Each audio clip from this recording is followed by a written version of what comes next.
voudrais reprendre juste au départ ce que j'avais dit la semaine précédente, et vous ne trouverez pas sur le web, sur YouTube, pardon, le cours de la semaine précédente pour la simple raison qu'il y a eu un problème technique qui s'est posé, et depuis quelques jours, c'est très compliqué de pouvoir mettre des vidéos sur YouTube, c'était très complexe, et le cours de la semaine passée n'a pas fonctionné et a été perdu.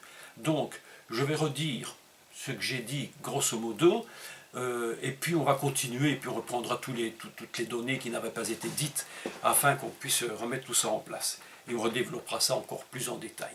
Donc aujourd'hui, vous avez vu que le cours parle des codes du récit de Noé, et si j'ai le temps, on parlera également de ce que représente le corbeau et la colombe, parce que là, de nouveau, il y a un questionnement, mais très étrange. Je me suis posé cette question, je me suis dit, mais pourquoi en réalité Noach avait-il besoin d'envoyer un corbeau et une colombe? Est-ce que le corbeau tout seul n'aurait pas été suffisant, tout compte fait? Qu'est-ce que ça pouvait faire? Ou est-ce que la colombe n'était-elle pas suffisante? Pourquoi fallait-il qu'il envoie un et qu'il envoie l'autre? Et puis qu'à un moment donné, vous voyez qu'un disparaît, puis il ne reste plus que l'autre. Vous voyez, toutes ces questions demandent quand même des réponses. Il faut quand même qu'on puisse comprendre ce que Dieu veut nous dire à travers ces textes. Évidemment, vous comme moi, je pense qui êtes habitués, enfin la plupart d'entre vous, qui êtes habitués à réfléchir au niveau hébraïque, vous aurez eu la curiosité, je le crois, d'aller voir au moins dans les commentaires des rabbins, donc c'est-à-dire de Rachi et d'autres, concernant donc toutes ces questions. Donc voilà, aujourd'hui, je rappelle très sommairement ce que j'avais dit la fois passée, c'est que l'histoire de Noach, c'est vraiment une métaphore des temps de la fin, et que Yeshua lui-même avait utilisé donc cet exemple de Noach pour parler de la fin des temps dans lesquels nous sommes. Et c'est tellement important que je me suis posé de nouveau une question sur laquelle il faudrait vraiment que je réfléchisse, et que vous réfléchissiez aussi, si vous êtes tant soit peu érudit sur les codes de la Bible et sur les dates et sur les chiffres. Et je me suis dit, mais il y a tellement de chiffres précis, même les jours, les mois et le jour sont écrits. C'était le 17e jour du 2e mois, le 17e jour du 1er mois. Je me suis dit, mais qu'est-ce que Dieu veut nous enseigner par ces choses-là? Si c'est écrit, c'est qu'il y a un sens pour nous dans les temps dans lesquels nous vivons, et que ces jours veulent nous dire quelque chose. Par contre, je voudrais vous faire une petite parenthèse tout de suite pour que vous sachiez que le calendrier hébraïque, il y a deux calendriers hébraïques. Je ne sais pas si vous saviez ça. Deux façons de compter l'année. Il y a deux départs d'année. Il y a un départ d'année qui commence avec le commencement du monde, et un départ d'année qui commence avec la sortie d'Égypte. Comme vous le savez, le départ de l'année qui commence avec la sortie d'Égypte, c'est le mois de Nissan. Par contre, lorsque l'on compte les départs du monde, ça commence avec le mois de Tishri. Et Tishri signifie le commencement. Autrement dit, si vous faites un calcul, si vous prenez du temps pour faire un calcul sur les dates et sur les mois et les années dont il est question dans le récit de Noach, il faut partir du mois de Tishri comme étant le premier mois de l'année, et non pas le mois de Nissan.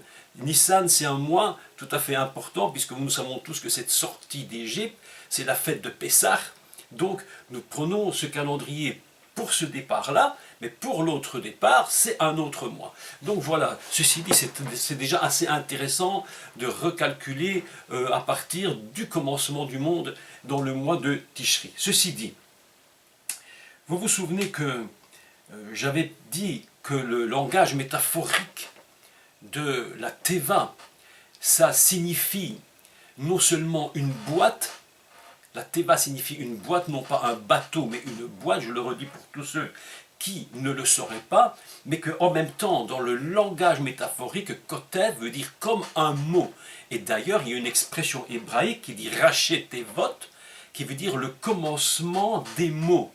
Raché Tevot, Raché, donc comme Réchit, le commencement, Tevot, des mots. Donc on a comme des mots. Cette boîte, évidemment, et va d'ailleurs contenir en elle les mots. Le code de 10, le code de 10 est enfermé dans l'arche de l'alliance, évidemment, mais en même temps, dans ce langage de Noah, bien entendu que cette Teva représente elle-même les mots de Dieu qui vont sauver l'humanité.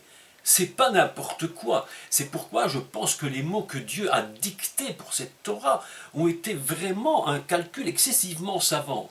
Lorsqu'on fait une approche du texte de Torah, on se rend compte que tout est tellement inimaginablement calculé et que aucun être humain sur cette terre, mais aucun être humain ne pourrait jamais écrire un tel texte.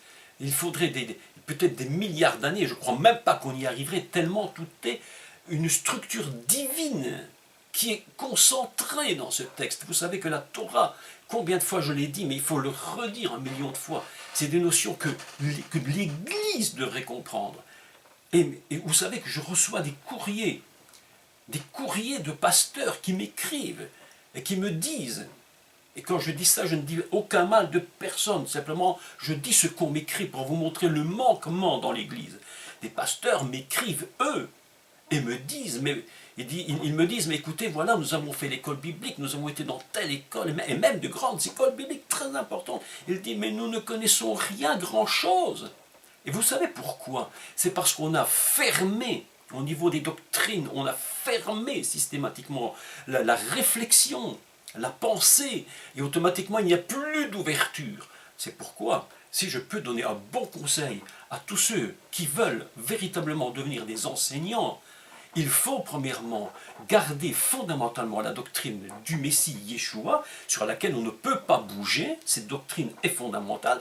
Pour le reste, je vous dis la vérité, il faut savoir à un moment casser quelque chose de notre système religieux, évangélique, protestant, tout ce que vous voulez, catholique ou autre, pour ouvrir littéralement notre tête et que, j'allais dire, c'est une expression, mais un peu tirer le toit de l'arche, ce que nous verrons après d'ailleurs, pour pouvoir voir un peu autre chose que ce que nous avons l'habitude d'entendre, de voir, d'enseigner, et qui nous a complètement fermé la tête. Il y a des personnes qui sont très agacées quand on dit que nous calculons le 7, le 3, le 10. On dit, mais c'est quoi tout cette matériel, ça ne sert à rien. Mais si ça ne servait à rien, je vous pose la question, mais tout simplement, si ça ne servait à rien, mais pourquoi la Torah nous en parlerait-elle? Pourquoi la Bible dans son ensemble nous en parlerait-elle? Pourquoi 40? Pourquoi 12? Pourquoi 3? Pourquoi 7? Pourquoi 10? Il y a un sens, et derrière cela, ce sont des clés qui nous ouvrent les secrets. Donc la Teva, comme je vous l'avais dit, la première fois qu'elle apparaît s'appelle Tevat et vaut 10. Les 23 fois qui suivent où on en parle, elle vaut 2. Donc vous voyez bien que là, il y a véritablement un code.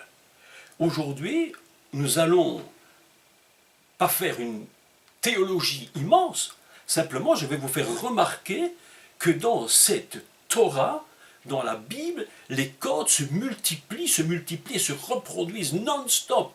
Donc c'est bien la preuve que le maître du monde a décidé de nous enseigner quelque chose et nous devons ouvrir notre tête. Et nous devons ouvrir véritablement pour que nous comprenions ce qu'il veut nous dire. Et progressivement, clé après clé, nous grignotons, si on peut dire, grignoter petit à petit des domaines, des choses en plus de la Bible. Et moi j'ai remarqué qu'à chaque fois que je découvre quelque chose de nouveau, j'ai l'impression d'avoir découvert le monde entier, mais je me rends compte que cette petite découverte en plus n'est que tellement minuscule et ouvre tellement d'autres questions. Mais c'est là toute la joie, c'est là toute notre joie à nous tous d'étudier, de comprendre ce texte et d'ouvrir notre esprit. Et en plus, de le révéler aux autres qui peuvent participer à ce que nous connaissons. Hier, j'ai donné un enseignement hier soir pendant plus ou moins 3/4 d'heure, 1 heure dans l'église, là à Bruxelles. je leur parlais de ça, je leur disais ceci, c'est quelques parenthèses, et puis bon, je l'ai fait comme ça. Je leur disais, vous savez, le secret d'un maître, le secret d'un maître qui enseigne, le secret du rabbin qui enseigne, du pasteur ou du docteur qui enseigne, vous savez c'est quoi son secret? C'est que ses élèves dépassent un jour le maître, dépasse un jour le maître, et que lorsque vous voyez que votre élève tout d'un coup a une pensée que vous n'avez pas eue, et vous voyez que cette pensée est tellement magnifique, vous dites enfin, voilà un élève qui commence à comprendre des choses que moi-même je n'avais pas compris, mais c'est le secret. Mais Yeshua lui-même le disait, vous ferez des choses que plus grandes que je n'ai faites, et pourtant, qu'est-ce qu'il a fait, vous imaginez? Donc ça veut dire qu'il n'y a aucune jalousie. Le secret d'un enseignant, c'est une parenthèse, mais je crois qu'il faut la faire. Le secret d'un enseignant, c'est de ne pas croire qu'il est le seul, mais de croire que ceux qui l'enseignent un jour seront capables de le dépasser. C'est ça le secret, c'est mon rêve, c'est mon désir profond, c'est mon désir. Je n'ai aucune prétention dans le fait de dire moi j'enseigne et puis les autres sont toujours en dessous de moi. Ce serait de la folie totale que chacun d'entre vous un jour dépassiez largement tout ce que je peux comprendre et que vous deveniez vous-même des gens capables de m'enseigner. C'est tout le secret magnifique.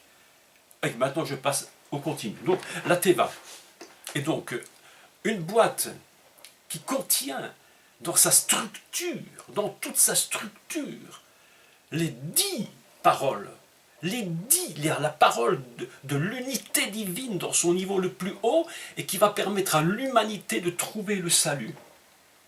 Ça c'est tellement, tellement important. Et nous avons donc des codes chiffrés dans le récit de Noah qui s'expriment de l'unité à la dizaine, à la centaine. Puis nous avons au niveau de l'arche elle-même, de la Teva elle-même, puis nous avons des codes qui eux-mêmes sont des codes de 7, des codes de 40. Et nous voyons que ces codes se répercutent non-stop dans toute la Bible. Puis nous avons des codes de 3 qui se répètent également dans toute la Bible.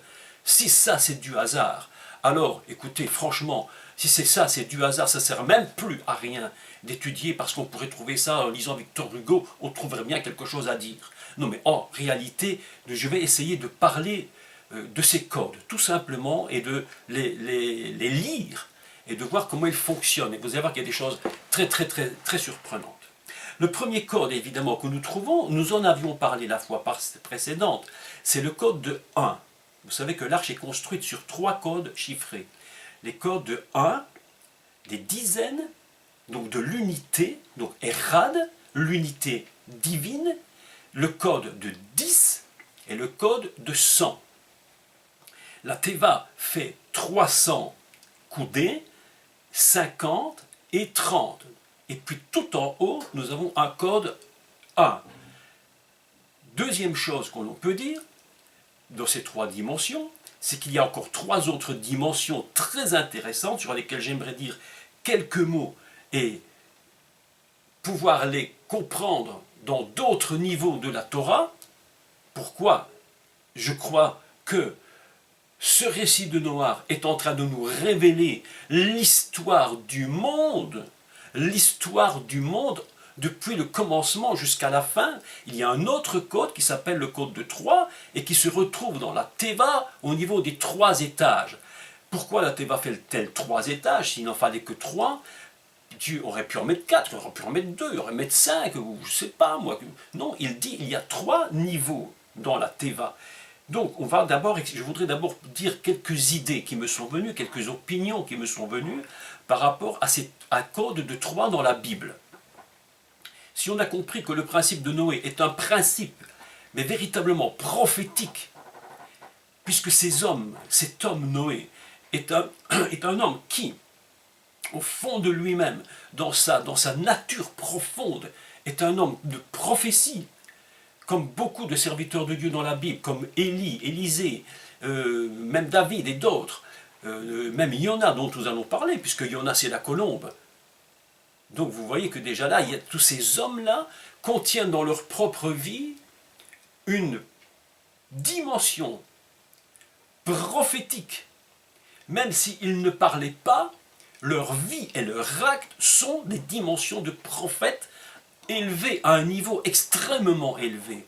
Vous savez que lorsque vous lisez le récit, par exemple, d'Élie, prophète Élie, lui-même est un homme dont la nature, son corps, physiquement, intellectuellement, spirituellement, tout est prophétie en lui. Et dans ce récit d'Élie, lorsque vous voyez Élie avec l'histoire donc d'Élisée, lorsque Élie va être enlevé d'au-dessus de lui, il y a des niveaux prophétiques différents. Il ne faut pas croire que tout le monde a le même niveau prophétique, c'est absolument faux. Élie est un prophète, mais à un tel niveau que même Dieu va l'enlever sans qu'il meure. Puis nous avons un niveau prophétique d'Élisée, qui lui répond constamment. Lorsque les fils des prophètes lui disent « Tu sais que ton maître va être enlevé d'au-dessus de ta tête », Élie répond « Je le sais ». Autrement dit, la réponse d'Élie prouve que lui-même est à un niveau prophétique extrêmement élevé. Et puis alors, et je vais vous dire quelque chose ici, n'en déplaise à quelques enseignements que je trouve complètement, mais erronés dans l'Église, c'est au niveau des fils des prophètes. Bon, qu'est-ce qu'ils disent des fils des prophètes? Ils disent, sais-tu que ton maître sera enlevé d'au-dessus de toi? Attendez, si vous réfléchissez, mais une seconde, mais les fils des prophètes qu'on est en train de souvent enseigner à l'Église comme étant ceux qui veulent décourager Élisée pour qu'il ne continue pas, tu sais que ton maître va être enlevé. Et on dit, voyez comment il décourage Élisée. Mais je dis, mais c'est complètement faux. Si nous réfléchissons une fraction de seconde, nous nous rendons compte que ces fils des prophètes sont en train de nous dire une chose. Ils révèlent à Élisée un niveau prophétique extrêmement eux-mêmes élevés.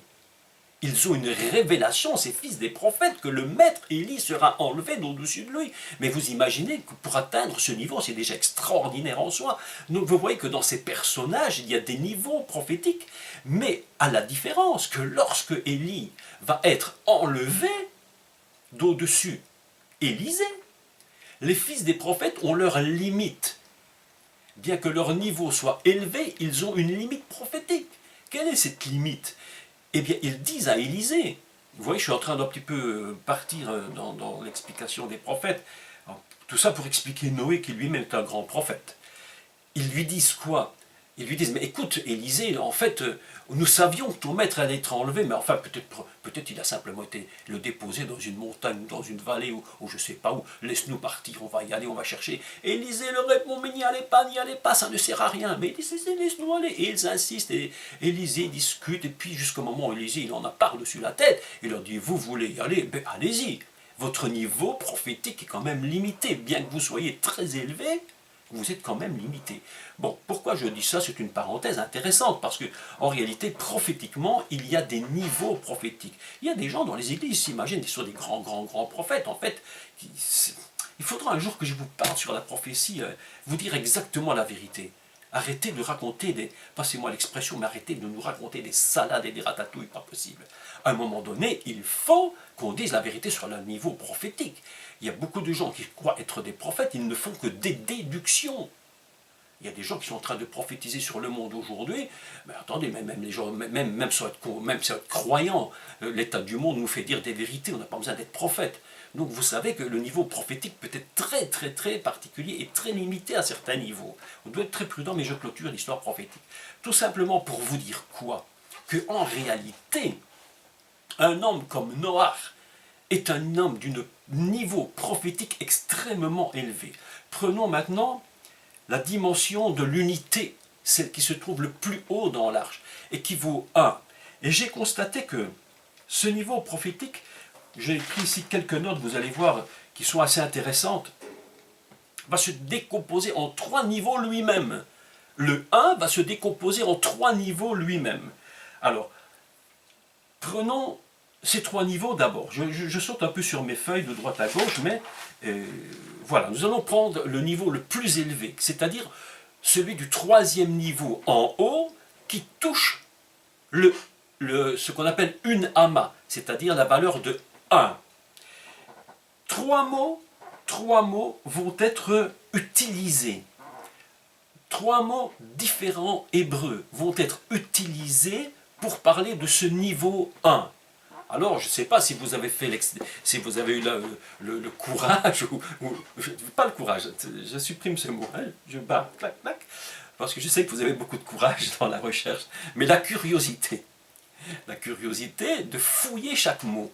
Moi, je passe mes heures et mes journées, mes nuits, souvent, à ne faire que fouiller et à chercher, dire maître du ciel, de la terre, mais révèle-moi, fais-moi comprendre ce que tu veux me dire. Qu'est-ce que tu as à nous dire? Écoutez les 3 mots qui sont utilisés ici dans le niveau 1. Donc vous voyez que les codes sont très importants. Nous avons le code de 1, puis nous avons un code de dizaines, qui nous rappelle évidemment que les lettres du divin, le nom du sublime, la première lettre est 10, puis nous avons les codes de centaines, et vous voyez qu'il y a là des déductions absolument extraordinaires à faire par rapport à ce que représente l'arche et comment le 1 peut se développer par 10. 1 fois 10 fois 10. Et nous avons les dizaines, les centaines. C'est absolument fantastique. Si ça, c'est pas Dieu, alors je ne sais pas ce que c'est. Donc, le premier mot du niveau le plus élevé, le 1. Puisque Dieu avait dit que tu feras une ouverture là-haut, cette ouverture, il dit Vehel Amma. Et comme j'avais expliqué la fois passée, il y a une référence très amusante et très intéressante que Vehel, que El c'est Elohim, et puis c'est Vehel Amma, comme qu'on a traduit et une Amma, mais si on le lit, c'est vers l'Amma.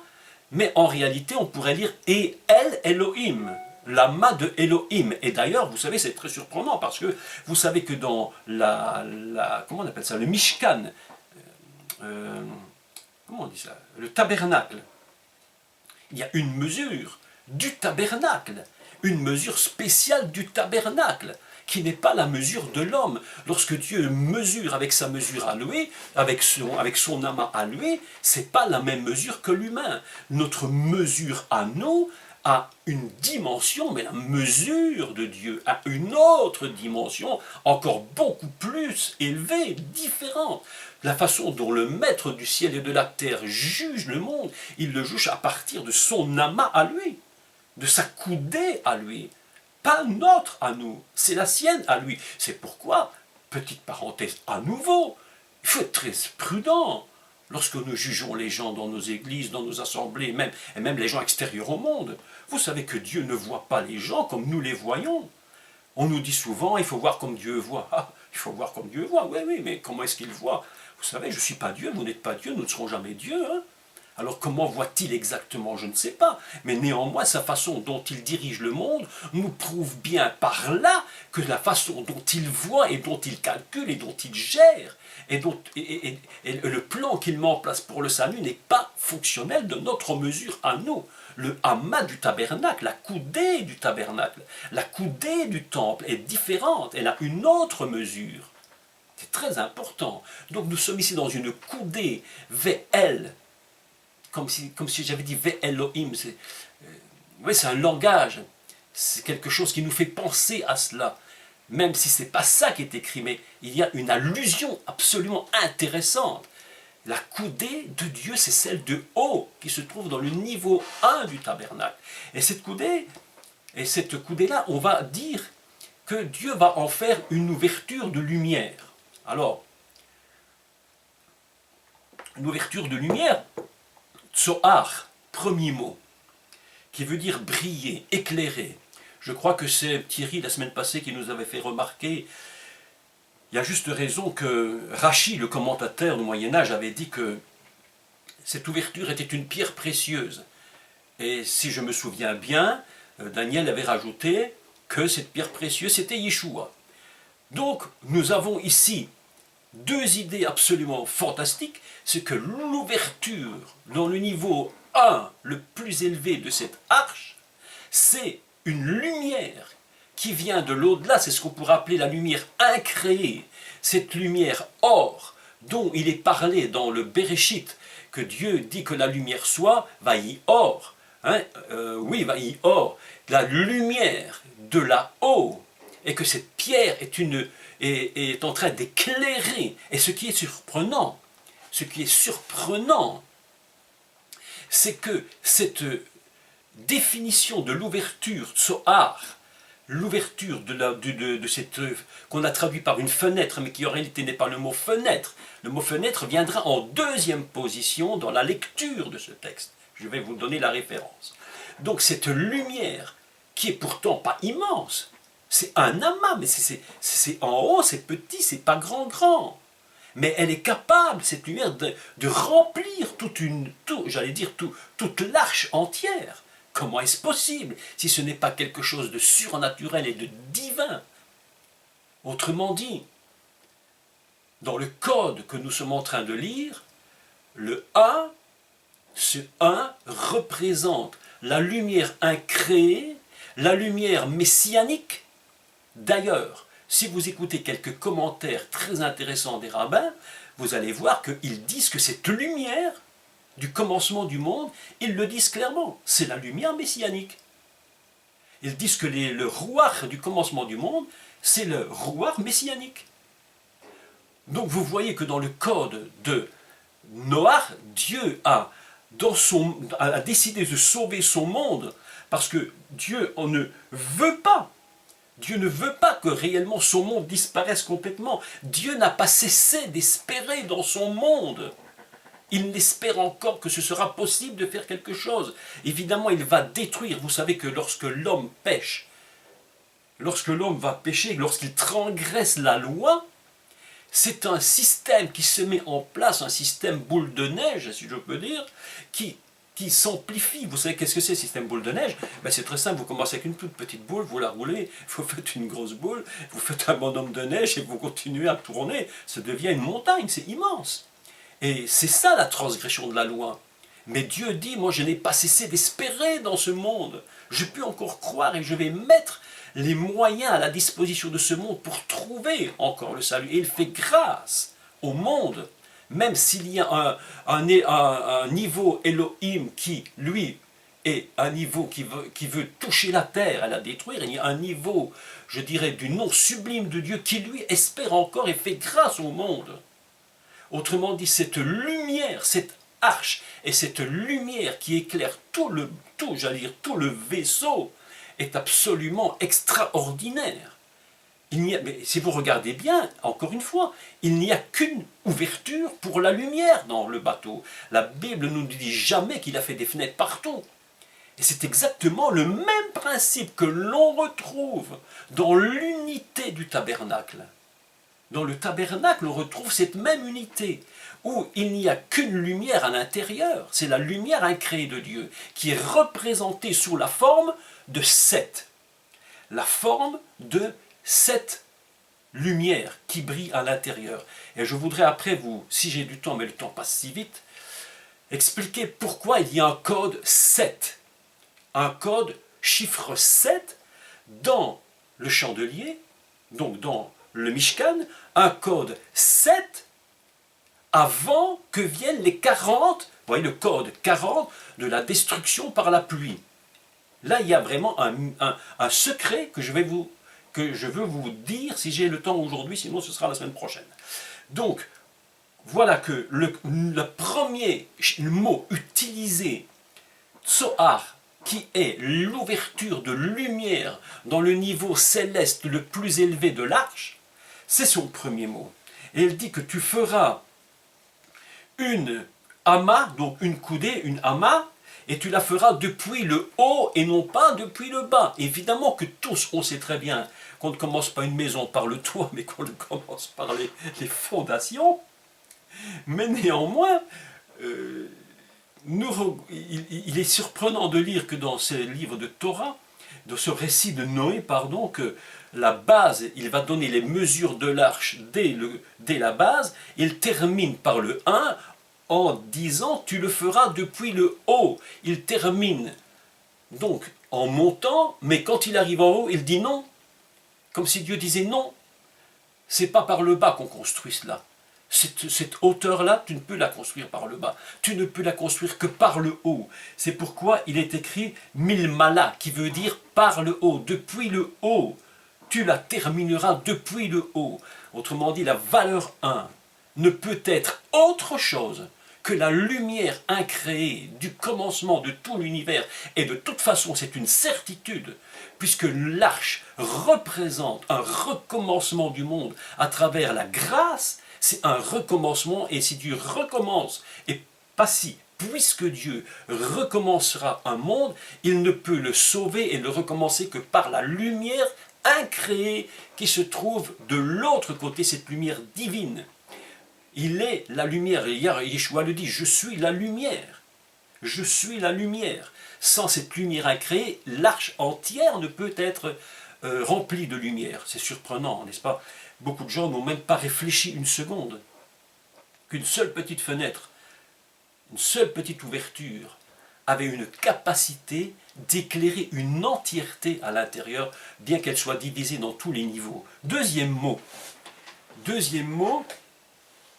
c'est le mot ralon, au chapitre 8 et au verset 6. Alors on le lit, et vous allez voir qu'il parle de la même chose, mais le mot va changer. Le mot change. Le premier mot est utilisé pour nous dire, attention, l'ouverture est céleste. Le deuxième mot va passer dans une autre dimension et réflexion. Écoutez, donc il dit au chapitre 8, au verset 6, si je ne me trompe, voilà, au bout de 40 jours, vous voyez le code, 40. Surprenant, hein? On est toujours dans des codes, dont nous parlerons tout à l'heure, si j'en ai le temps. Au bout de 40 jours, Noach ouvrit la chalon, la fenêtre. Alors c'est surprenant, parce qu'ici on passe dans une autre dimension, et qu'est-ce qu'il va faire? Il va lâcher deux oiseaux, dont je ne parle pas tout de suite, parce que je crois qu'il y a vraiment sur ces deux oiseaux quelque chose de très important à expliquer, au niveau du corbeau A et de la colombe après. Donc, première chose maintenant dont je parle, c'est ralon. Il va ouvrir une fenêtre. Qu'est-ce que représente une fenêtre? Une fenêtre, c'est véritablement quelque chose de matériel. Il va ouvrir matériellement la fenêtre qui est au-dessus, et Dieu va lui dire maintenant en tant qu'ouverture, ça s'appelle ralon, la fenêtre. Et qu'est-ce qu'il va faire? Il va lâcher deux oiseaux. Autrement dit, il va essayer, d'un côté il va lâcher une colombe, comme s'il voulait, qui est le symbole. La colombe est tout un symbole de l'Esprit de Dieu. Mais en même temps, il attend qu'il y ait une révélation, qu'il y ait une connexion avec le céleste par la colombe. Je ne parle pas du corbeau maintenant. Et en même temps, il attend que quelque chose lui soit révélé de ce qui se passe sur la terre. La première fois, lorsque l'on parle de Tsoar, c'est uniquement du céleste. Lorsqu'on parle de Ralon, il s'agit maintenant de plus que du céleste. Il s'agit de voir ce que Dieu veut et en même temps ce qui se passe ici-bas. Vous savez, c'est important. Lorsque beaucoup de gens font une erreur, beaucoup de croyants font une erreur dans nos églises, c'est qu'ils séparent souvent ce qui est de là-haut avec ce qui est d'ici-bas. Ils ouvrent une fenêtre, mais ils ne comprennent pas qu'en réalité, il ne suffit pas de se connecter tout le temps là-haut, mais qu'il faut aussi être connecté ici-bas. Il faut aussi fonctionner pour savoir comment fonctionne la vie ici. Et le but de Dieu à travers le Mashiach, ce n'est pas que d'envoyer un Messie de là-haut, parce que si c'était que ça, je vais vous dire, si ce n'était que ça, mais il n'avait pas besoin d'en faire un homme de chair. Il pouvait très bien faire uniquement un Messie esprit. Il pouvait très bien dire, bon, ben, le Mashiach, il est là-haut, dans l'esprit, c'est dans le projet, mon projet, il est esprit, puisque le Fils est là-haut. Bon, je ne vais pas expliquer toute l'histoire de la Trinité, parce que j'avais donné une explication il y a quelques jours. Mais non, Dieu veut qu'il y ait une ouverture qui se fasse pour que nous comprenions que ce qui est de là-haut, c'est aussi ce qui va se passer ici-bas. Qu'est-ce qui se fait ici-bas? Le Mashiach fonctionne sur ces deux principes. L'homme, le Dieu venu parmi nous en chair. Autrement dit, lorsque la fenêtre s'ouvre, Noach a besoin de deux choses. Il a besoin d'une dimension céleste, parce que l'oiseau va dans les cieux, dans le céleste. En plus, c'est Yona, c'est la colombe, qui est tout un enseignement sur la colombe. Et en même temps, il veut avoir une connaissance de ce qui se passe ici-bas. Qu'est-ce qui se fait? Est-ce que la terre est encore maintenant prête à être habitée? C'est le deuxième mot. Ralon, la fenêtre. On parle du même espace, mais le premier est uniquement au niveau céleste, La deuxième fois que le 1 se décode, on va utiliser Chalon. Et la troisième fois, au chapitre 8 et au verset 13, quelque chose d'autre va encore se produire. De très intéressant, c'est qu'il est écrit que Noach ôta la toiture. C'est incroyable. Je dis, mais attends, est-ce que Noach a démonté le toit d'un vaisseau, de ce bateau? Mais il mesure c'est 150 mètres de long et 50 mètres de large. Mais c'est totalement impossible. Ce sont des impossibilités. Ça n'a même pas de sens. Donc vous voyez bien qu'il va enlever un couvercle. Vous savez, une chose très importante. Et pourquoi il va l'enlever? Pour que ses yeux voient comment est l'état de la terre. Il va devoir enlever quelque chose pour voir réellement l'état de la terre. Mais depuis quel niveau? Depuis le niveau le plus élevé. Depuis le niveau le plus élevé. Est-ce que vous vous souvenez de ce que Dieu dit à Abraham? Un texte absolument formidable. Lorsqu'il dit, écoutez ceci, c'est vraiment très intéressant.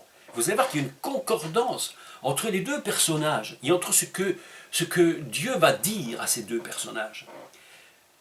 Dieu dit à Abraham, lève les yeux et regarde les étoiles, compte-les si tu peux les compter. Mais si nous prenons le texte hébreu tel qu'il est écrit, et si nous le décodons selon la pensée hébraïque dans le mot hébreu lui-même dans sa racine, il n'est pas dit lève les yeux et regarde les étoiles, c'est écrit comme ça.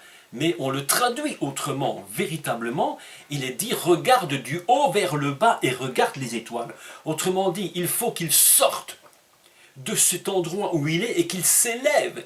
C'est comme s'il fallait sortir du couvercle, tirer le couvercle de sa tête. Et Dieu lui dit, Abraham, je paraphrase l'idée de Dieu, qui ne m'en veuille pas, j'essaye d'expliquer, tant bien que mal, que c'est comme si Dieu avait dit à Abraham, il faut que tu montes là-haut, il faut que tu ouvres la toiture, monte là-haut et regarde du haut vers le bas, les étoiles et compte-les si tu peux les compter.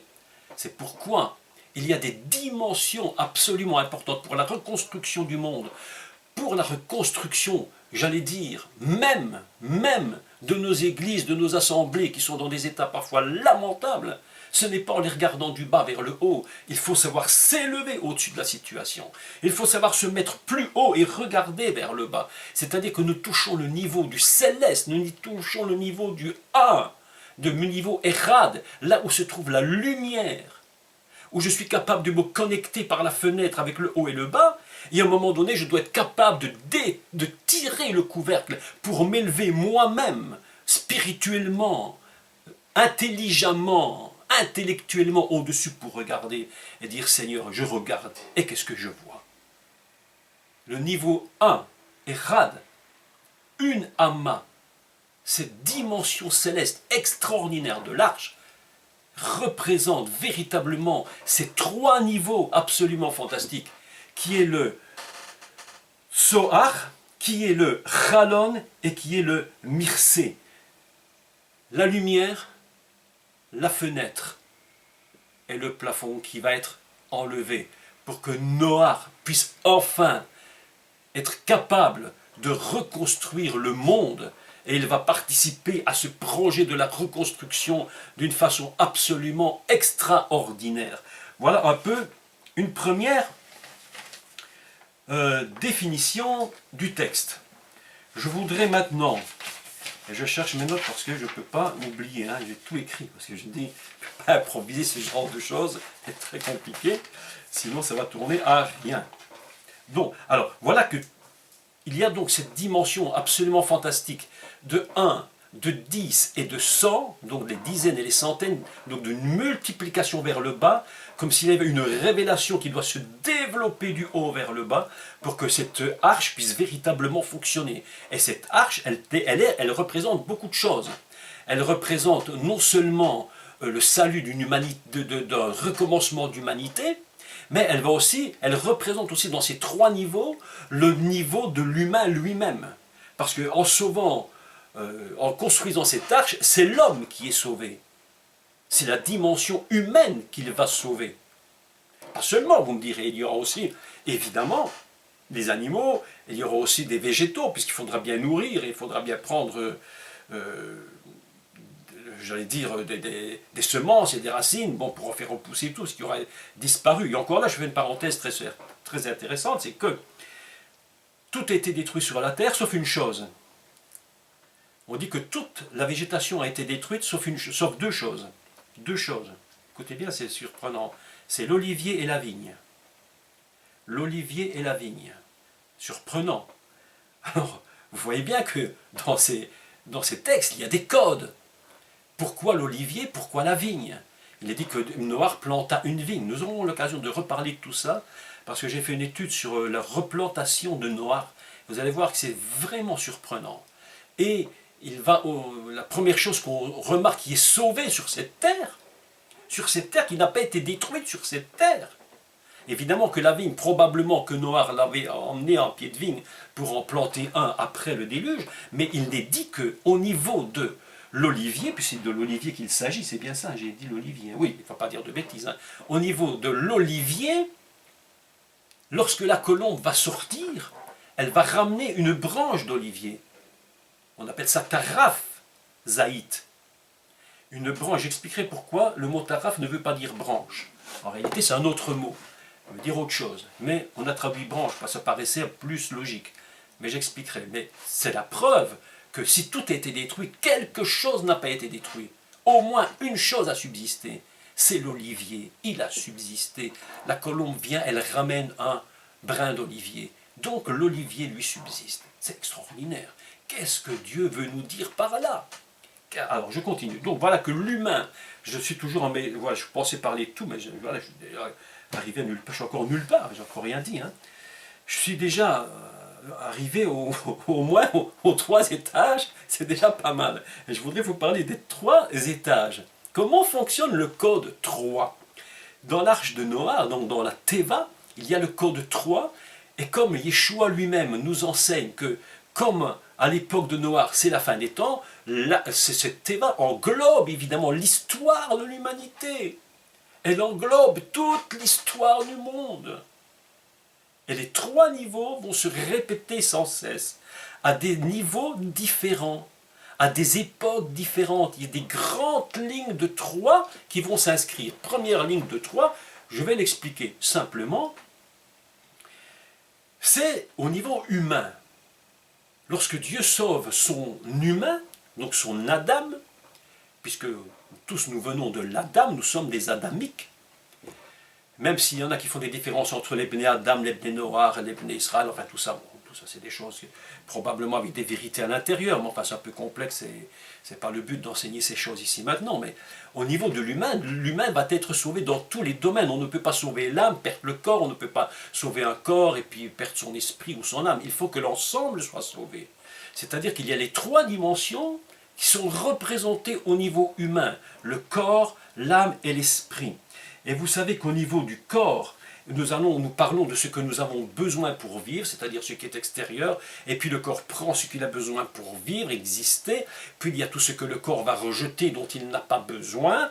Donc c'est un peu le principe de l'arche. Il y a 3 étages, un étage où l'homme se trouve au sommet, dans le niveau élevé, le plus élevé de la lumière incréée, puis il y a le 2e étage qui est un étage où les rabbins nous disent, et je crois qu'ils ont véritablement compris, et ils ont raison, je le crois de tout mon cœur, même si ce n'est pas écrit de toute pièce, c'est une déduction très sage et très intelligente, ils disent que le 2e niveau, c'est l'animal qui se trouve là, donc on pourrait traduire aussi par l'animalité, puisque même Paul dira que l'homme animal, c'est-à-dire qu'on voit bien qu'il y a un homme spirituel, un homme animal, hein, il y a quelque chose de l'âme là, quelque chose dont on avait parlé il y a quelques jours au sujet du corps, de l'âme et de l'esprit. Je ne redis pas tout sur ce domaine, il suffira d'écouter la réponse du 2e jour.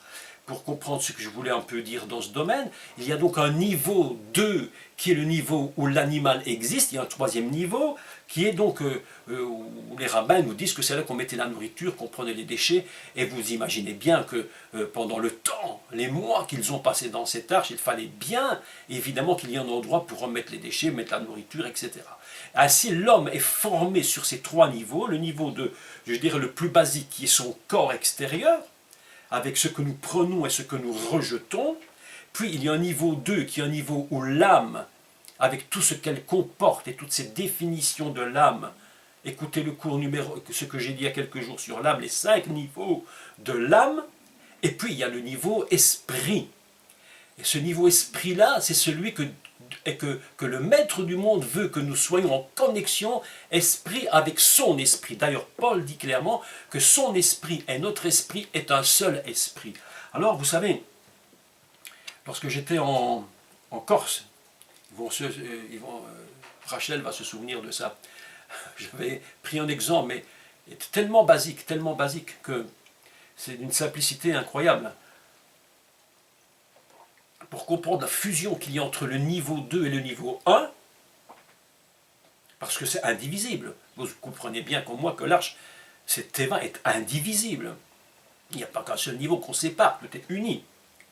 Mais j'avais pris un verre d'eau, comme celui-ci, j'avais pris un deuxième verre d'eau dans mon autre main, j'ai mélangé les deux verres d'eau. Puis je posais la question aux personnes qui étaient présentes dans cette pièce où nous étions, et je leur ai dit, qui d'entre vous est capable de remettre dans le premier verre uniquement l'eau qu'il y avait au départ, après avoir fait un mélange? Impossible. Pourquoi? Parce que nous sommes totalement unis. Autrement dit, lorsque Dieu va sauver son humain, il veut le sauver, mais totalement. Et il veut que l'humain soit totalement connecté dans une union parfaite. C'est pourquoi le haut de l'arche est une lumière qui éclaire l'ensemble. Donc nous avons au niveau humain le corps de Troie, qui est un ensemble qui va être sauvé, et qui représente aussi, en partie, avec toutes les explications immenses qu'il faudrait faire sur cela, l'humain dans son salut. Le monde peut être perturbé, tout peut aller mal, le déluge, ce qu'on appelle donc le Maboul Maïm. Maboul, c'est le déluge, qui va produire un mot qui sera plus tard Babel. C'est la même base de mot qui est là. Bavel, donc c'est la confusion. Maboul, c'est la confusion de l'eau. C'est un déluge incroyable. Et il veut que de ce déluge, ces trois niveaux de l'humain puissent sortir et continuer de vivre. Ça, c'est une part des choses que je voulais dire. Encore un chiffre 3, un corps de 3. Très intéressant d'ailleurs, c'est que pour le salut des nations et d'Israël, il va falloir, en réalité, non pas un corps de 3, mais il va falloir 2 codes 3. Que j'ai très basiquement, je ne dis pas que je n'ai pas tout trouvé, tout dit, mais très basiquement, le premier code 3 qui va permettre le salut des nations et d'Israël s'appelle Abraham, Isaac, Yaakov, qui sera Israël lui-même. Sans ces trois pères, sans ces trois patriarches, il n'y a aucune possibilité d'une révélation messianique sur la terre. D'ailleurs, c'est par Israël que va sortir ce personnage si important qui est Moshe, et c'est lui qui recevra donc la révélation de la Torah et qui va la communiquer au monde. La Torah n'a pas été donnée à Moshe uniquement pour Israël, mais pour le monde. Et d'ailleurs, je voudrais vous dire quelque chose de très important, c'est que la fonction, la dimension spirituelle d'Israël à travers les lois, c'est pas quelque chose qui est unique à Israël, mais ça vient de quelque chose d'encore bien plus de précédent et d'immensément grand, qui est la fonction Noé, Noach. Sans Noach, il n'y aurait pas d'Israël. Et Israël, en réalité, va puiser dans cette révélation de Noé qui lui-même représente le recommencement de toute l'humanité, de toute la race qui était prévue pour disparaître, mais que Dieu sauve. Autrement dit, évidemment que nous sommes redevables à Israël d'avoir connu la Torah, mais Israël est redevable à Noach d'avoir pu sauver cette humanité et d'avoir pu communiquer quelque chose à Abraham qui va se communiquer plus tard à Moshe. Vous savez, tout ça fait une interaction absolument importante. Nous dépendons les uns des autres. C'est pourquoi, lorsque Paul va dire qu'il y a une très grande révélation, parce que c'était quand même assez incompris à l'époque d'Israël et du peuple juif de l'époque, où ils croyaient que le Mashiach avait été donné que pour eux. Mais Paul dit non, moi j'ai une révélation que en fait nous sommes un seul et même peuple, nous allons nous unir en un seul et même corps. C'est très important parce que nous devons être unis. Israël puise une force absolument gigantesque de la notion Noach. Sans lui, il n'y a pas d'Israël, il n'y a même pas de loi, il n'y a rien. Et nous puisons la révélation de cela en Israël. C'est pourquoi nous ne pouvons jamais, nous ne pouvons pas nous séparer une fraction de seconde d'Israël. Et je vous dis qu'Israël n'a pas le droit de se séparer des nations. Ils sont élus pour apporter la notion messianique, mais élu ne veut pas dire parfait, pas plus que Noach était parfait, bien qu'il soit sadique, il était juste, évidemment pas parfait, mais nous avons besoin de cet ensemble. Nous avons besoin de vivre ensemble cette unité. C'est indispensable. Nous ne pouvons pas nous passer l'un de l'autre. C'est impossible. Le Mashiach est venu pour sauver les nations du monde. La délivrance finale, ce n'est pas que la délivrance d'Israël, c'est la délivrance du monde. C'est tellement important ce que je dis. Et à chaque fois que le monde s'oppose à Israël, il est en train de s'opposer inconsciemment ou consciemment pour certains à cette unité divine qui produit le salut de l'humanité. D'ailleurs, écoutez-moi, lorsque Dieu fait alliance avec Noach et qu'il lui dit, je vais mettre un, comment on dit ça en hébreu, keshet, l'arc dans la nue, l'arc qui est dans la nue, quand vous regardez un arc-en-ciel, c'est surprenant, parce que ça passe d'un endroit du ciel à l'autre endroit du ciel, et si vous vous approchez pour essayer de vous trouver la source de l'arc, vous ne la trouvez jamais. Vous ne la trouverez jamais. Elle couvre le monde.